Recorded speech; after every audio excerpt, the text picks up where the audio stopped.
The summer changed into autumn. I didn't see any more ghosts, and I did nothing. The sky was grey, and dead leaves blew onto the grass. Did the children see things? Sometimes everything suddenly went quiet in the schoolroom. I think that wicked pair were with us then.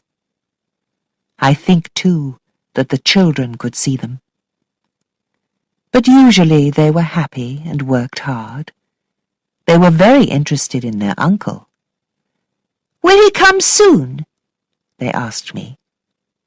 They wrote beautiful letters to him. "We can't send them to him," I explained. "He's too busy. Perhaps he'll come later in the year." I wanted to speak to the children about the ghosts, but I couldn't find a way. They stayed silent about them, and so did I. Sometimes, alone, I thought about it all night, but my thoughts stayed secret. Everything felt heavy, like a storm was coming. Then the storm came. I was walking to church one Sunday morning with Miles. Flora and Mrs. Gross were in front. It was bright, cold autumn weather now. "Can you tell me," Miles said, "when I'm going back to school?" His voice was sweet, but the words surprised me. I stopped suddenly. He smiled at me. "I'm a boy, you know, and I'm getting older now. I'm with a lady all the time. Is it a good idea? She's a wonderful lady, of course, but a boy needs other boys and men." We walked on now. "Were you happy at school?" I asked him. He thought for a second. "Oh, I'm happy enough anywhere." "Then you must be happy here, too." "Yes, but I want more interesting things to see and do." "I see," I said. "Does my uncle know about me? About everything?" "I don't think he's interested, Miles," I answered. "Then he must come and visit us." "Who will ask him?" "I will," Miles said. We were at the church now, but I did not go in. I stayed outside. For the first time, I did not want to be with Miles. Of course, he was right. It was unnatural for a boy to spend all his time with a governess every day, and I was doing nothing about it. Could I speak to his uncle? Miles knew now that I did not want to do this. He'll use it in his plan, I thought. He and Flora looked innocent, but they were not. I must leave this house. I'll go back and get ready. I can leave today. In the house, I went up to the schoolroom for my books. I opened the door, but there, sitting at my table, was that dreadful woman, Miss Jessel. She was writing, I knew it, to her lover, Quint. Her tired face was full of suffering. She was using my pen, my paper. She stood up, and for a few seconds she looked at me. I stared at her. Then I screamed, "You're a wicked, terrible woman!" She seemed to hear me. But the next minute, the room was empty. And I knew now that I must stay in the house. I could not leave.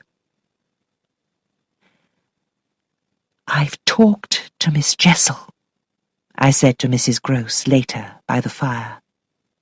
Mrs. Gross was surprised, but she stayed calm. "And What did she say? She's suffering. She wants Flora.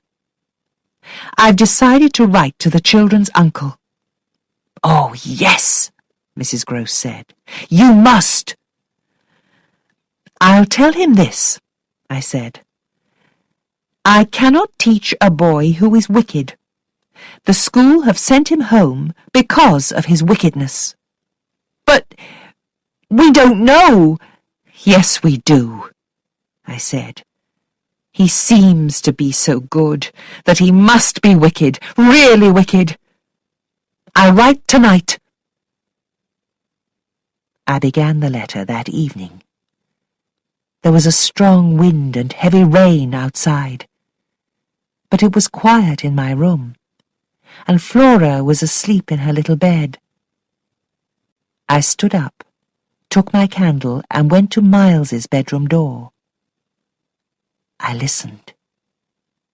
He called out, "Come in.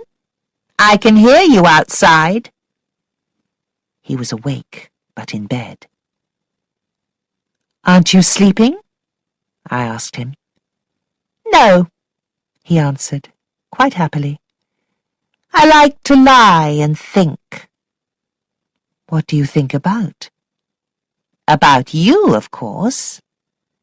And about all these strange things."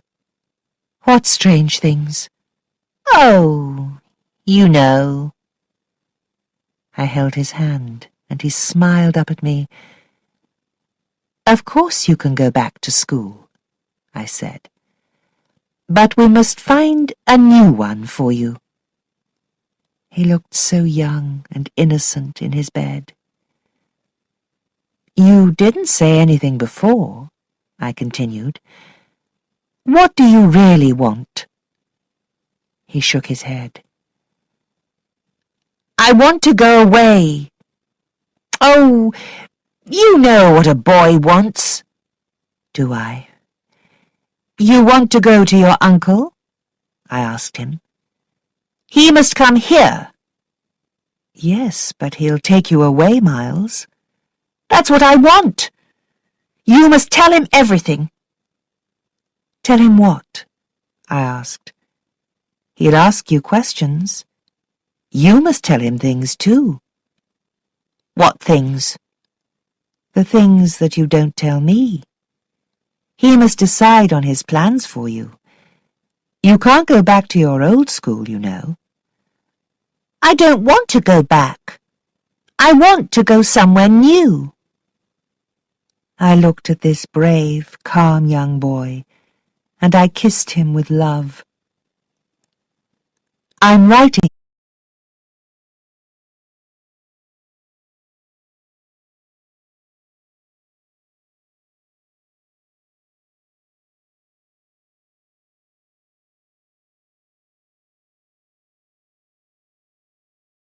to your uncle," I said.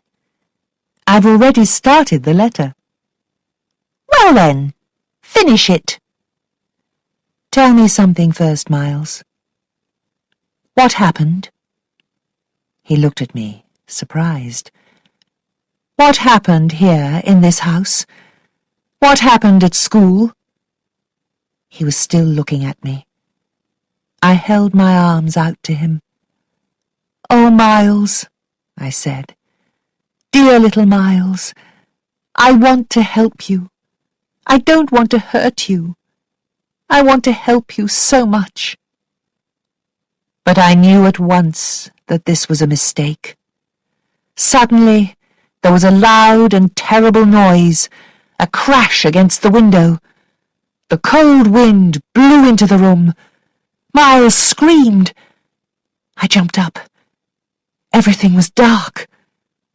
"The candle has gone out," I said. "I blew it out, my dear," Miles said.